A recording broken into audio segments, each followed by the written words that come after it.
Cristiano Ronaldo, Mario Balotelli, দুই ফুটবলারের ছিল এক প্রেমিকা। অ্যান্ড ওই মডেল এবার শেয়ার করলো এই শকিং ইনফরমেশন। সে সঙ্গে রয়েছে হোয়াট, কিম কার্দাশিয়ানের বোন, ক্লো কার্দাশিয়ানের ছেলের বাবা তার ভাই রব কার্দাশিয়ান। ছিচি করার আগে পুরো বিষয়টা কিন্তু জানতে হবে, যেই কাহিনী একটু পরেই শেয়ার করব। প্রথমেই আসি ক্রিস্টিয়ানো রোনালদো এবং মারিও বালোতেল্লির কাছে। রাফায়েলা ফিকো নামে এক মডেল সে এক ঘটনা শেয়ার করে এবং সে জানায় সে ক্রিস্টিয়ানো রোনালদো ও মারিও বালোতেল্লি দুজনের সঙ্গেই প্রেম করেছে। না ভাই, একই টাইমে দুজনের সঙ্গে প্রেম করেনি, টাইম লাইন আলাদা ছিল। তবে তার ইনফরমেশনগুলো একটু ইন্টারেস্টিং। সে জানায় ক্রিস্টিয়ানো রোনালদোকে নাকি সে চিনতই না, ক্রিস্টিয়ানো রোনালদোই বরং তার দিকে তাকিয়েছিল।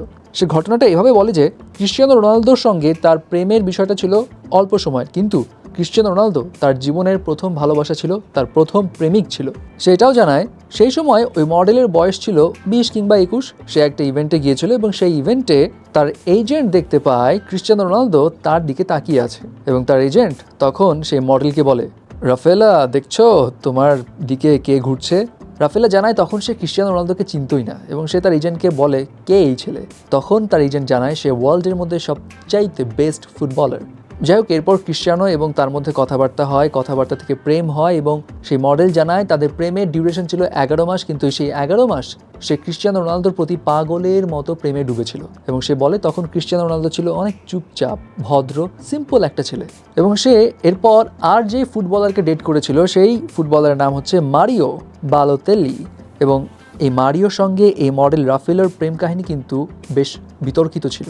যাই হোক, রাফায়েলার সঙ্গে মারিওর কিভাবে পরিচয় হয় সেই ঘটনা শেয়ার করে সে জানায় রাফায়েলার সঙ্গে মারিও বালোতেল্লির বোনের অনেক ভালো সম্পর্ক ছিল এবং তার বোনের সঙ্গে রাফায়েলো একটা পার্টিতে গিয়েছিল। সেই পার্টিতেই মারিও বালোতেল্লির সঙ্গে তার পরিচয় হয় এবং মারিও তখন তার ফোন নাম্বার চায়, ফোন নাম্বার দেওয়া নেওয়া হয়। এরপর মারিও বালোতেল্লি একটা লাক্সারিয়াস গাড়িতে করে ফুলের তোড়া দিয়ে তাকে ওয়েলকাম করে তার গাড়ির ভিতরে আসার জন্য। এরপর তাদের মধ্যে শুরু হয় প্রেমের অন্য লেভেল। কিন্তু এরপর যখন সন্তান গর্ভে আসে, অ্যাট দ্যাট টাইম অস্বীকার করেছিল, সে বলেছিল সেই সন্তানের বাবা না, ডিএনএ টেস্ট করতে হবে। তখন মারিও বালোতেল্লি তাকে ছেড়ে চলে যায় এবং এই মডেল জানায় তার জীবনে কাউকে নিয়ে কোনো কমপ্লেন নেই, মারিও বালোতেল্লিকে নিয়েও নেই, কিন্তু সে যা করছে সেটা একজন ধোঁকাবাজের কাজ এবং এটা পাবলিকলি সবাই জানে। সো ওগুলো তিনি আর মনেও রাখতে চান না, ওগুলো নিয়ে আর পড়েও থাকতে চান না।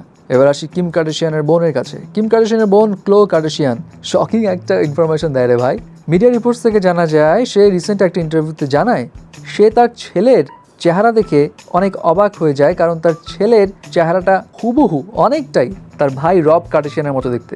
এবং এই বিষয়টা নিয়ে তার এক্সের মনেও একটু খুঁতখুঁতানি ছিল। না, বিষয়টা এমন নয় যে এখানে উল্টাপাল্টা কিছু ঘটেছে, বিষয়টা একটু এক্সপ্লেন করি। অ্যাকচুয়ালি ক্লো কার্দাশিয়ানের পুত্র সন্তান ট্যাটাম সে কিন্তু নর্মালভাবে জন্মগ্রহণ করেনি, সে স্যারোগেসির মাধ্যমে জন্ম হয়েছে, অর্থাৎ একটা গর্ভাশয় ভাড়া নিয়ে সেখানে শুক্রাণু ইনসার্ট করা হয়েছে, তারপর এই ছেলের জন্ম হয়েছে। তো এই ছেলে ভূমিষ্ঠ হওয়ার পরপরই সবাই অবাক হয়ে যায় এটা দেখে যে তার ছেলের চেহারা তার বাবার সঙ্গে মিল নাই, কিন্তু কোলে কার্দাশিয়ানের ভাইয়ের সঙ্গে এত মিল কেন। এবং বারবার এরকম অবাক হওয়ার পর ক্লো কার্দাশিয়ান তার ভাই রবকে জিজ্ঞাসা করে তুমি কি সামহাও কোনোখানে কখনো শুক্রাণু ডোনেট করেছিলে, কারণ তার বোন অর্থাৎ ক্লো কার্দাশিয়ানের ধারণা ছিল অ্যাক্সিডেন্টলি হয়তো হসপিটালের কর্তৃপক্ষ তার হাজবেন্ডের শুক্রাণুর জায়গায় তার ভাইয়ের শুক্রাণু দিয়ে দিয়েছে। যাই হোক, এরপরে ক্লো কার্দাশিয়ান মজা করে তার বয়ফ্রেন্ডকে অনেক খ্যাপাতো এবং বলতো মনে হয় শুক্রাণুটা তোমার না গো। এবং এইটাতে ক্লো কার্দাশিয়ানের বয়ফ্রেন্ড ট্রিস্টিয়ান থমসন এতটাই খেপে যেত যে সে পরপর 3 বার ডিএনএ টেস্ট করিয়েছে। যাই হোক, এটা নিয়ে অ্যাকচুয়ালি সে নিছক মজাই করেছিল, what ever it is, but বিষয়টি অদ্ভুত।